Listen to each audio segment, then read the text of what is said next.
He has dodged Shiijma's claw. What an interesting technique. Your technique is interesting as well, my friend.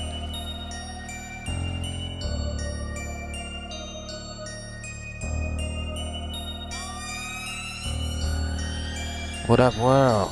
How's it hanging? An artwork we slanging. This is Ronell again, coming through for Real Artworks, doing a throwback Thursday 11x17 illustration. This one will be of Shiijma, the Shadow Ninja, one of the 8 Devils of Kimon, from the anime movie Ninja Scroll. I'll be using these double-sided Artify artist markers. They come in a set of 40 colors and have a pretty good range of colors. And at that affordable price, it's a must-have for any artist with a budget or on a budget. If you want to check them out, I'll throw that affiliate link up in here for everybody. Blam, there it is.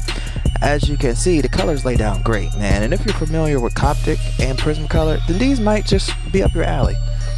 Now, they're not exactly on the exact quality of Coptic and Prismacolor, but for a fourth of the price, you know what I'm saying, it's a must-have for artists on the budget. So you definitely need to check that out. Alright, thanks.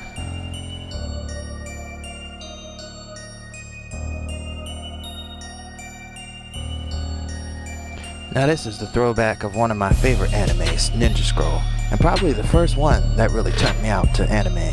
Like, if you've never seen Ninja Scroll, you definitely need to check it out. The movie is freaking awesome. I was really intrigued with the bad guys in the movie. They were a group of rogue ninjas that had a plan to take over all Japan. They were the 8 Devils of Kimon.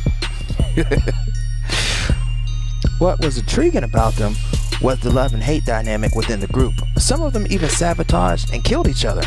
One of the villains that I wish they gave more screen time to was Shiijma. He's like this sleazy ninja that lived in the shadows and had like this sick mechanical flying claw. He would literally disappear into the shadows, and out of nowhere a claw and chain comes flying out of freaking the shadows and drags you into the night. To the night. Yeah. And another freaking strange power this guy had is that he could place anyone under mind control by inseminating them with his saliva. And I'm not even making this up. Like, seriously, like, finger bang you with the saliva and this guy would take over your mind. No joke. All the Devils of Kimon had these crazy psycho ninja abilities. Like, one guy could like never die, another guy turn to stone. Like, this shit's crazy. Well, the stuff's crazy. Excuse me, I'm trying to be PG. I might do them all in an illustration series, you know, maybe 1 or 2 a month, but we'll see. You know, we gotta check it out. But as you can tell, you know, this colors are laying down great. You know, especially going into the grays. The grays really help to stand out when it comes to shading and things like that. Yeah, and if you never checked out Ninja Scroll, it's awesome. Like, definitely check that out.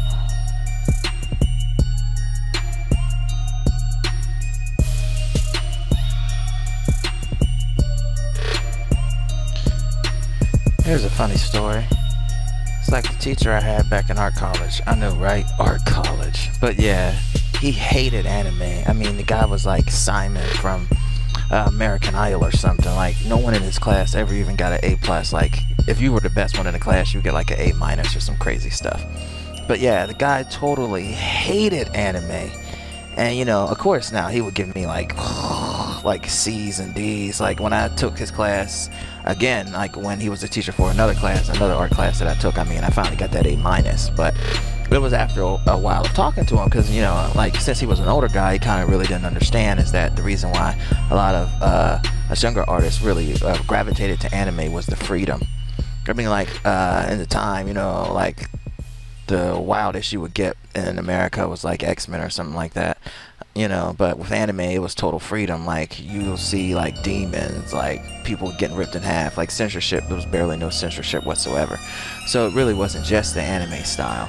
It was actually the freedom to create what you want, how you want it, and to come up with your own stories, you know.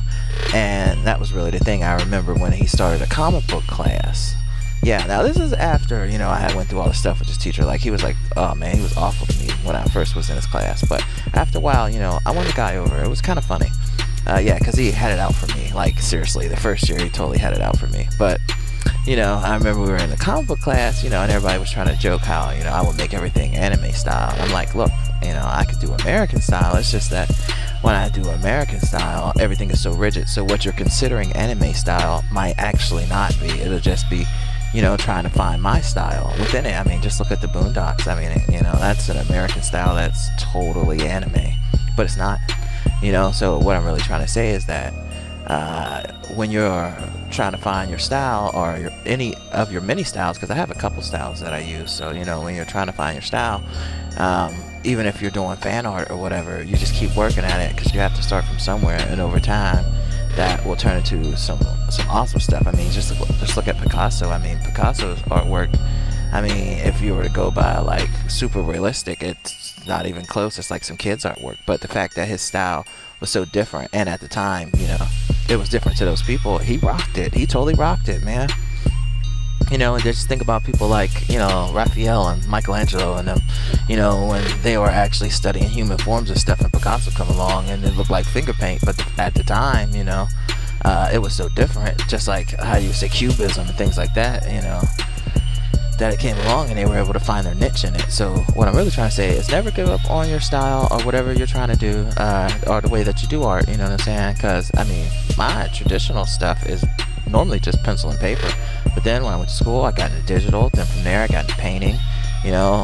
So yeah, you just work at it, and then you'll find your way, pretty much. But don't never let no teachers or no one try to tell you what art is, or other stuff like that, because all of the real famous artists were the ones who didn't listen to what other people say. I mean, come on, just like nowadays, like one of my favorite American artists is the guy who made Spawn, Todd McFarlane. Now he stepped out on the ledge because first he was doing Spider-Man, but then if you think about it now, everyone's happy that he stepped out and made Spawn, because it's just such an awesome character, and it's totally different than what everyone was used to.